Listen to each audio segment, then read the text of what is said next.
sugarcoat shit. I was struggling with my son, trying to get him to out the streets. You know what I'm saying? Mm-hmm. So I'm not gonna sugarcoat none of that shit. We didn't even have the best relationship when he passed because he wanted to be a street, and I didn't believe in that shit. I didn't subscribe to that shit. But other than that, it ain't about cheese no more. Cheese ain't here. It's about me saving somebody else's life and letting them know that you can die out here. Somebody will blow your brains out playing out here and thinking this shit is not serious when it is. So what do you want to do? Do you want to live life? You want to be here for your parents, or you want to subscribe to this fake ass street shit and get the melon knocked out, get the seeds knocked out your watermelon? Because that's all that's going to happen. Because it ain't no successful drug dealers out here. It's not no successful criminals out here. No, they die and they go to jail. So if you want to be in jail for the rest of your life, that's cool. If you want to get the seeds knocked out your melon, that's cool. But I'm here to tell you that's what's going to happen. How did your son get involved? How did Cheese get involved in that life? Because at this point in time, Gillie, you made a name for yourself. You got bread. Well, you got to understand. And I can only tell the truth. Being a follower. Plain and simple. Being a follower. Wanting to subscribe to some shit that's not really you. And that's most of the kids out here. Mm-hmm. Most of the kids in the suburbs subscribe to shit that is not even really them. And then they gotta prove themselves. Well, I don't believe you. You grew up in the suburbs. I don't believe you tough. So what you gonna do? You gonna prove yourself? And then a lot of them end up trying to prove themselves, and a lot of them end up in a sad situation. Mm-hmm. You know what I'm saying? Yes. Like, now I can't say that my son was just a totally suburban. He hung out in North Philly. He hung out in the ghettos. He had family down there.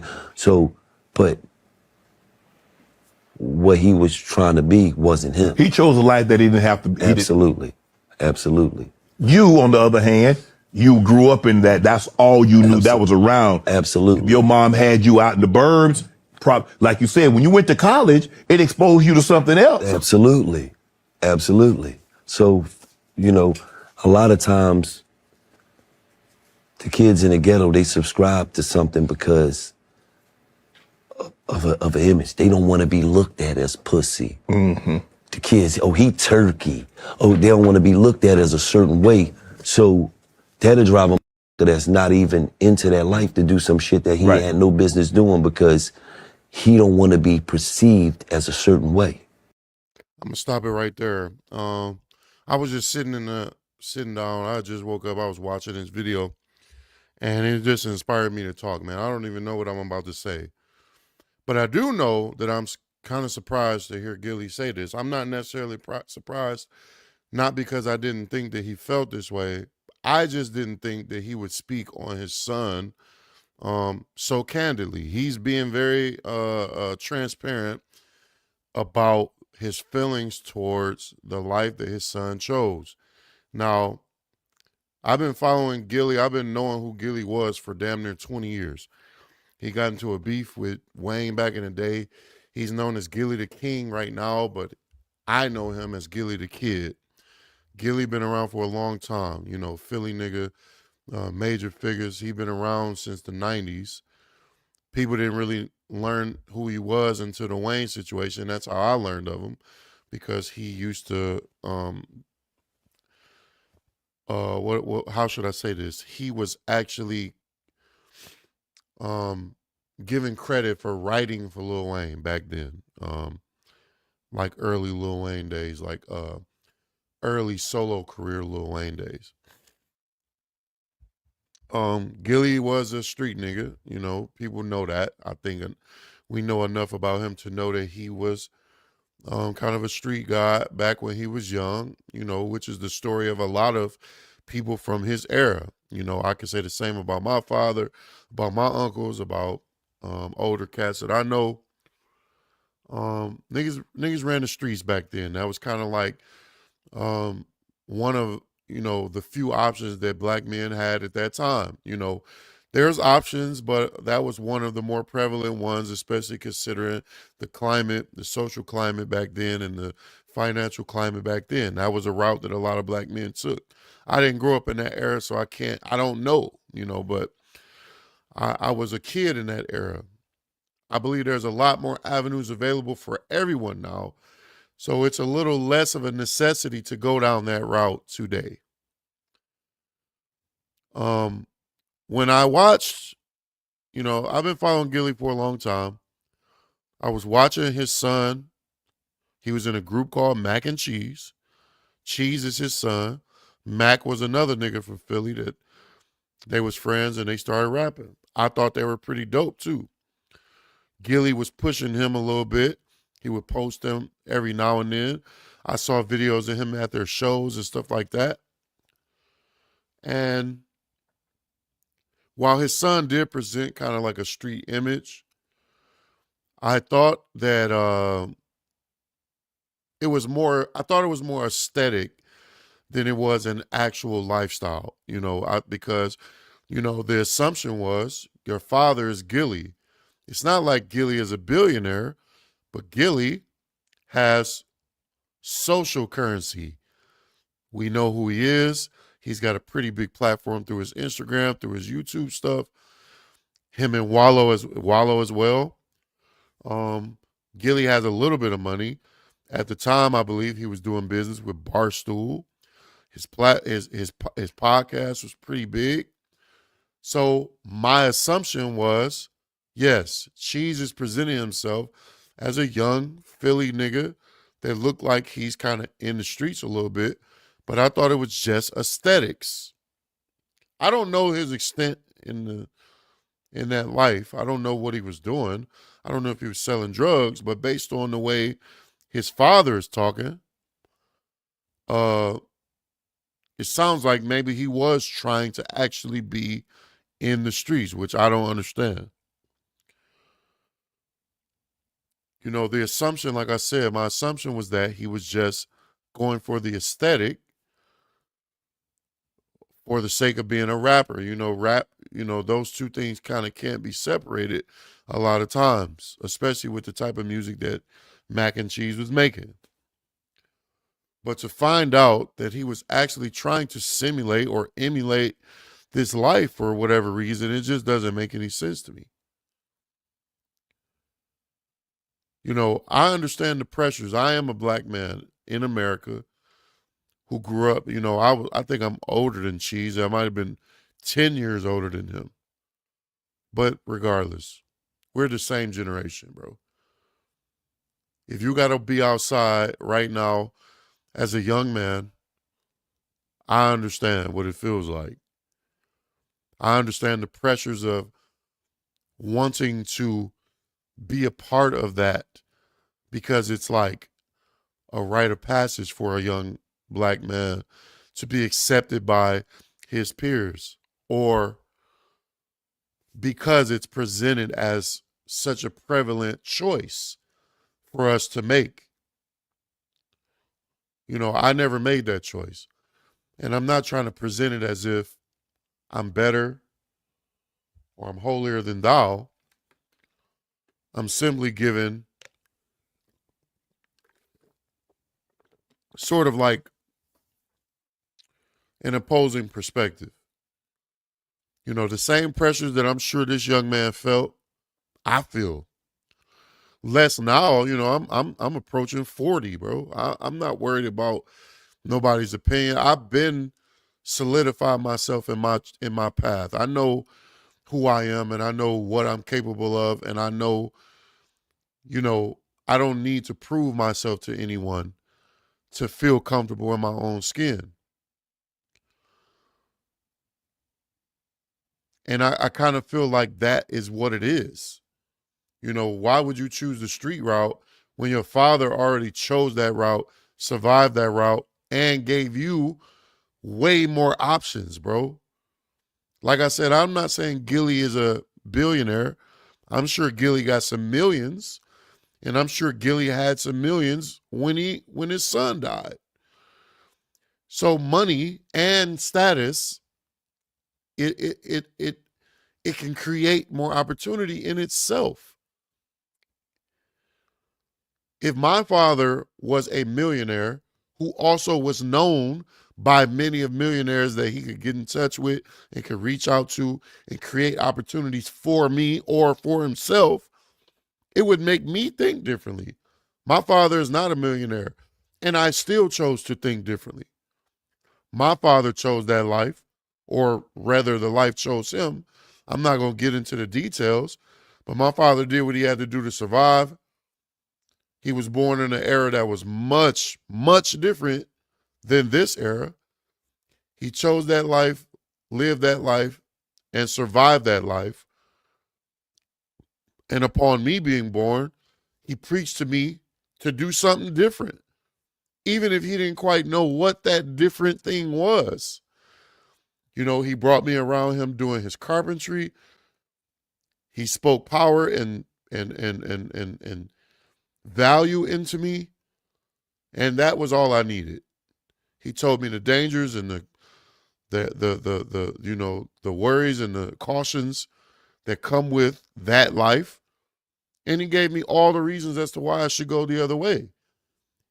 Sometimes literally by telling me, but a lot of times it was just by me watching him live it and me knowing, I don't know, I don't want that for myself. So for the life of me, I cannot understand why a young man who has a father, who is a millionaire, who has social status, who has these paths that he has carved out that his son could easily take, even if it was just playing ball, because Gillie was a basketball player. I'm sure your father can afford a college education. You could go to Penn State or something. You live in Pennsylvania. You know, you go to Connecticut, you go to New York, go to NYU. I'm sure your father can afford that. I'm sure your uncle can afford that. You could have been a podcaster. You could have been a rapper who didn't do the street shit because your father knows all the players, or if he don't know them, he can get in touch with them. So it's like, why would you choose this path? I don't understand it. You know, just because you want to be a rapper doesn't mean you have to choose death. It doesn't mean that you have to choose death. And by choose death, I mean you don't have to preach death and you don't have to kill yourself. You can rap about street shit and still be in the house. You can rap about the things that you saw or the things that you know and still be in the house, bro. You can do it. And I know you can do it because I work with plenty of artists that do it all day long. You don't got to do both. Nobody's trying to, and even if there are rappers that are trying to check you on your rap sheet or some corny shit, bro, you don't have to be beholden to what niggas think. I have two sons. I'm sorry. Inevitably, watching this, it just made me think about my sons. Here you have Gillie, who is clearly in pain, right? And the way that he's talking about his son, you can sort of see and hear the anger a bit, this sort of like disappointment. And you can hear the way that he talks about it. It almost seems as if, you know, he just wishes his son would have chosen something different, point blank. And it just made me think about my sons. I have two sons. So that means I have double the risk. I have double the damage control to play. I'll be picking my kids up from school in a few hours. My sons are 7 and 6 right now, going on 8 and 7 this year.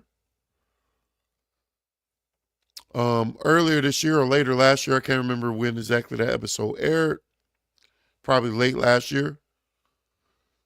My homeboy asked me in an episode of our podcast, have you spoken to your sons about the race of people that they belong to, this world that they have to navigate as black men? Have you talked to them about that? And I said something to the effect of kind of like, not yet. I said something to the effect of like, I have a bit, but not quite the way that I intend to yet. And he said, not yet. What you waiting on? And I said, you know, they're only 6 at the time. They were only 7 and 5. And I said that it's something that I definitely intend to do, but they're not quite old enough to grasp these concepts yet. And one of the reasons is because I'm allowing them to be children. My father took a hold of me very early, and I mean 4, 5 years old, and started spilling these concepts into my mind. And I kind of feel like, while I am appreciative of it, it kind of made me grow up a little too quickly, right? In a sense that it made me start looking at the world in a particular way too early, you know, and it kind of made me into a very serious child. And I've only realized that recently, you know.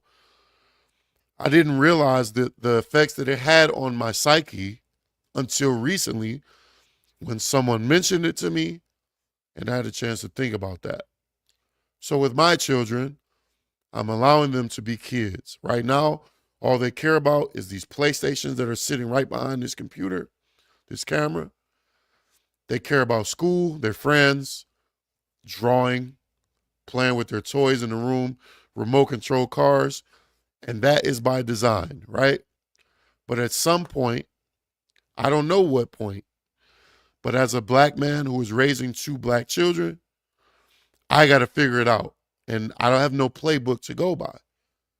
So at some point, these conversations that my father had with me all of my life, I'm going to have to start having with them to avoid things like this.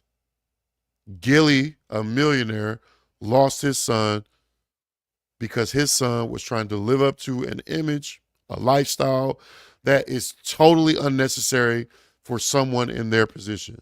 I'm not saying Cheese had it all the way easy because his father was rich, because we still got to go outside and survive and live amongst these people that are dangerous and or pieces of shit, right? So I'm not trying to say he was totally removed from the dangers of being a man, a young man, a black man, any of those things. But this shit is terrifying. If it can happen to Gillie, it can happen to us. Because I don't have nearly the resources that this man got. You know, I don't know what type of father he is or what type of information he gave his son. But this is like inspiration to me to do what I've always wanted to do anyway. Tell your kids the truth and tell them that they don't have to be beholden to someone else's opinion of them, because it will get you killed. I want to see what else you got to say, though. So my message is for the youth is that go ahead and do something that's beneficial to you, man. The streets ain't beneficial to you. The streets don't love nobody. If you could show me the drug dealer with the big house on the hill, I congratulate you. If you could show me 10 successful drug dealers, you could tell me 10 street, I'm gonna show you 9 that's gonna tell. Yeah. So all of this shit is a myth. Yes. That's what I want them to know. And it ain't even about Cheese no more. It's about saving some other lives that think this shit is more than what it is. Man, listen, bro. Can't do nothing. That is exactly what a motherfucker in this position should be doing. He lost his son, so now I want to give you the tools to save your son. And that's real shit. That's something I can respect. Because he didn't say, You know, he didn't retaliate. I don't know if he retaliated, but I do know the nigga that killed Cheese. I just heard the other day he's dead. You know, I don't know if Gillie had anything to do with it. I'm not trying to imply that he did. But what I'm saying is he didn't go on an anger and hate tour, because I've been watching him closely since then, because I've been curious about what he would do or say in the aftermath of losing his son. He hasn't done anything. He's been getting money. He's still been the same happy, funny, cheery Gillie that we know him to be. He's still been positive. He's still been repping his Eagles. He's still been the same man. It didn't break him, as far as I know. I saw him praying to Allah. You know, shortly after I think his son died, I saw him put up a video. He was already Muslim, but I saw him put up a video. I believe I saw him put up a video praying, if I remember correctly. And now to be in this position of great loss, where he could be bitter, angry, as much power as I know this man got, he could have ripped and ran the streets. Who knows? He might have. But he might have done it silently. You know? You never know. How would I know? He could have. Because why would he broadcast that, you know? But the fact that he's sitting here in this moment and he's not saying, yeah, fuck them niggas, we gonna get them niggas. No, he's saying he's holding his son accountable. And he's telling anyone who with ears to listen, choose something different for yourself, dog. Choose something different. For Cheese is gone. So all I can do is the things that I believe in Islamically, buying a wishing well over here, getting a well over here, doing something for somebody that's less fortunate, because I believe that that helps my son and Jenna. Yeah. I want the youth to understand how important life is, and how fast your life could be taken from you. Yes, sir. You know what I mean? And I feel as though he should have been burying me and not me burying him. Absolutely. But it's more a lesson to the youth of tomorrow ain't promise. So you got to understand that that dumb shit you out here doing Stop and playing you fucking games. intertwining with, you could lose your life at any moment. Stop playing games, And nigga. losing your life don't only affect you. It affect your parents. It affect, if you got a child, it affect all the people that really love you and care about you. Because a lot of times these youth, these youngest, they don't respect life because they ain't got a chance to live life yet. Exactly. I know it's cliche to say all this, man. I know some young niggas that's out here wilding right now. I know plenty of them. You know, and I talk to niggas that's, you know, ain't nobody ever gonna give me credit for the shit that I've done and said. Ain't nobody ever gonna give me credit. I learned already. I already learned that. Nobody's gonna give me credit for the examples that I set. Nobody's gonna tell the story about all the plenty of studio sessions that I've sat in and I've talked to these young niggas and told them. Nobody's gonna give me credit. People don't even know that. I don't talk about it. I'm an older nigga. You know, I'm in a position to speak down to people that are younger than me. I've sat in many studio sessions and told niggas, you wildin', do something different, change your life, look at it this way. I don't talk about it. I barely ever mention this, ever. I don't tell my friends, I don't tell my family that I use my position. People respect me because of the music. I don't tell people that I talk to these young niggas and tell them to chill the fuck out, or show them a different way, or talk about things that will expand their mind. But I do. You know, I know it's cliche. I know it's kind of corny because it's some after school special shit. But I'm a nigga that witnessed a lot of things in my life. I'm a nigga that was raised by a certain type of man. I'm a certain that's related to certain types of men. I'm a nigga that's been peers with niggas that lost their lives or that are still running the streets. I'm a nigga that grew up in a certain type of neighborhood, so I know what it look like. I know what it smell like. I know what it feel like to lose people. I know what it look like for niggas to have shootouts. I ain't never done it. And that's okay. I don't give a fuck. But I know what it look like though. I know what it sound like. I know what them tears look like. I know what it look like when a nigga is off Instagram and he's sitting in that room with just me and a nigga want to collapse into himself because somebody they know and love got their motherfucking head blown off. And it ain't shit you can do about it. I know what that look like.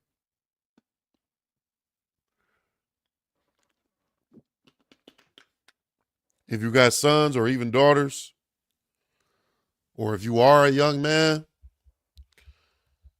fuck these niggas, man. Go in the house. And if you do go outside, do something that ain't involving a bunch of fucked up, low vibrational, for the lack of a better word. Choose to be around somebody else, man.